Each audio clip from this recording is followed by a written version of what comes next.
ভাঙা কুড়ে ঘরে দিন কাটে বৃদ্ধা মায়ের। বর্ষার আগে পাশে দাঁড়ালো মেমারি সম্প্রীতি ঐক্য। বয়স 70-এর গণ্ডি পেরিয়েছে অনেক আগেই। জীবনের শেষ প্রান্তে এসে আজ তিনি একেবারেই একা। আত্মীয় স্বজন বলতে রয়েছে 2 মেয়ে, কিন্তু তাদেরও বিয়ে হয়ে গেছে। নিজের বলতে নেই কোনো ঘর, নেই কোনো সহায় সম্বল।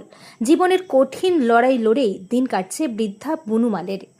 প্রায় 45 বছর আগে কাজের সন্ধানে বাঁকুড়া থেকে মেমারিতে এসেছিলেন তিনি। তারপর থেকেই মেমারির বিজরা এলাকায় একটি ছোট কুড়ে ঘরেই তার বসবাস। তবে সেই ঘরও তার নিজের নয়, অন্যের জমিতে মাথা গোজার ঠাঁই মাত্র। বৃদ্ধার ঘরের অবস্থা দেখলে যে কারো চোখে জল এসে যাবে। মাটির দেওয়ালগুলো যে কোনো মুহূর্তে ভেঙে পড়তে পারে। উপরে খড়ের চালা, তার উপর কোনো মতে টাঙানো ছিল একটি পলিথিন। দীর্ঘদিনের ব্যবহারে সেই পলিথিনও ছিঁড়ে গিয়েছে। বৃষ্টি হলেই ঘরের ভেতর জল ঢুকে পড়ে। রান্নাঘরের অবস্থাও ভয়ঙ্কর। খুব নিচু হয়ে ঝুলে রয়েছে খড়ের চালা। যে কোনো সময় আগুন লেগে বড় দুর্ঘটনা ঘটতে পারে।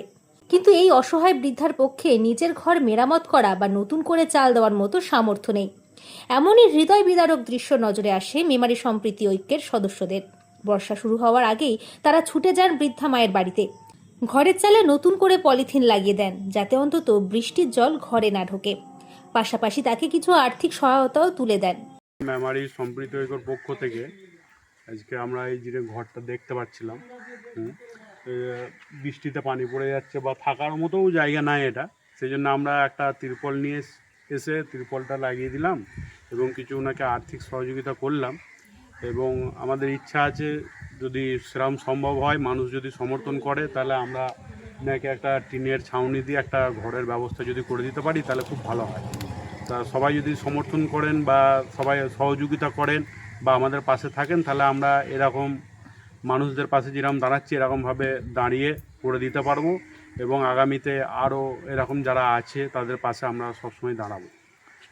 ঘরের যে দেয়াল দেখলাম, তো দেয়ালের অবস্থাও তো খুব একটা ভালো নয়, যে কোনো সময় তো ভেঙে পড়তে পারে। আমরা যেরকম দেখলাম ওটা থাকারই সম্ভব নয়, অসম্ভব ব্যাপার, কিন্তু উনি আছেন পুরোটাই মাটি বা চিক বা এই কাগজ দিয়ে এমনি করে আছেন, বহুত কষ্টের সাথেই আছেন, আর উনি একাই থাকেন।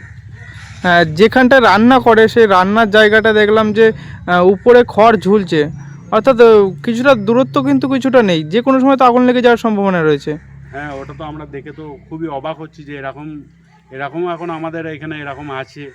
তা কিভাবে কি করা যায় সেটা আমরা চিন্তা ভাবনা করছি, যাতে একটা কিছু ব্যবস্থা করতে পারি। বাড়িতে কে কে থাকে? বাড়িতে উনি একাই থাকে।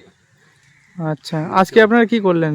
আজকে একটা তিরপল দিয়ে দিলাম, যা উনি বৃষ্টিতে প্রচুর পানির ভিতরে পড়ে যাচ্ছিলো, সেই জন্য আমরা একটা তিরপল লাগিয়ে দিয়েছি, কিছু আর্থিক সহযোগিতাও করি। পরবর্তীতে কিভাবে সাহায্য করবেন? পরবর্তীতে আমরা এই ভিডিওর মারফতে একটা আমরা স্ক্যানার দেবো, তাতে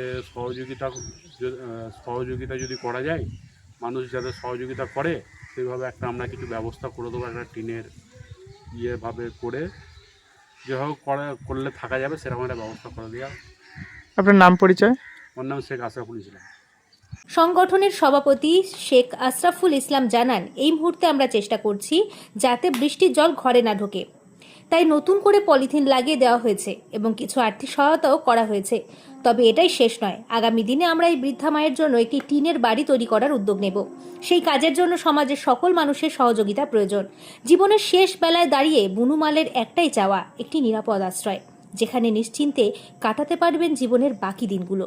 আপনিও চাইলে এই অসহায় বৃদ্ধা মায়ের পাশে দাঁড়াতে পারেন। স্ক্রিনে দেওয়া বারকোড স্ক্যান করে আপনার সামর্থ্য অনুযায়ী সাহায্যের হাত বাড়িয়ে দিন। আপনার সামান্য সহযোগিতাই হয়তো ফিরিয়ে দিতে পারে এক বৃদ্ধা মায়ের মুখের হাসি।